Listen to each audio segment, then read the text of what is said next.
قال فالذي رأيت في حكم العيب أولا للتوضيح الشيخ مراد بن محسن بن معيلي معيب وليس عايب، والمعيب له قاتل وفاعل آل هيان في الصلح وفي عيب أسود اللي عيبه. وبعدها احتكم الشيخ مراد بن محسن بن معيلي لآل هيان وقبائلهم الدماشقة في العيب وأطلقهم في عبيده ويده في فمه، ورجعوا الحكم آل هيان وقبائلهم الدماشقة إلى عندنا. وقبل الشيخ مراد بن محسن بن معيلي أن يحتكم عندنا تبعه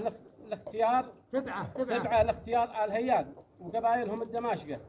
فالذي حكمنا به بالعيب الأسود الذي حدث لآل هيان في وجه الشيخ مراد بن محسن بن معيلي، فالشيخ مراد مخير في النقا عود أو النقا المعمود، فإن شل العود فلا ينقيه إلا قبر من المعيبة قبال قبر بن هيان في خلال 6 أشهر، ولا يسرح عليه اللوازم ويعطى المهلة الأخرى بعد اللازم 6 أشهر والنقا فيها. وإن اختار النقا المعمود فحكمنا عليه بالمحدش 11 دية حر، والدية دية النقا 50 مليون ريال يمني، مجموعها 550 مليون ريال يمني، يسقط منها الثلث جمولها للشيخ مراد بن محسن بن معيلي، وقدرها 183 مليون و333,333 ريال يمني.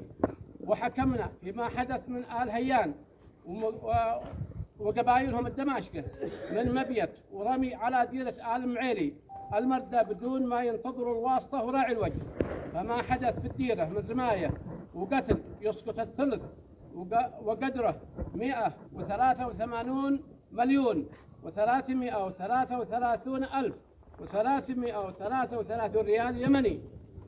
ومنها دية القتيل محمد سالم محمد من محافظة إب دم وحشم. ويتبقى لآل هيان الثلث الآخر مبلغ وقدره 103. ويتبقى لآل هيان وقبائلهم الدماشقة الثلث الآخر مبلغ وقدره 183 مليون و333,333 ريال يمني فقط. ويجب على الشيخ مراد تسليمها في مدة أقصاها شهر من تاريخ هذا الحكم.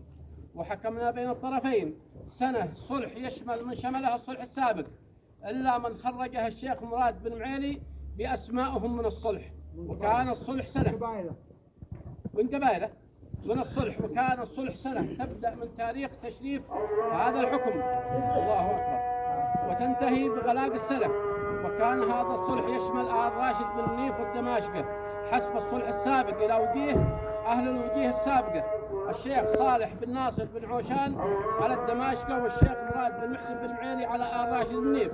وكان الصلح تقي نقي ممن راس وباس وعور ومعولة في طرق وأسواق ومدن وقرى وكل بقاع الأرض ما يبريه البراء.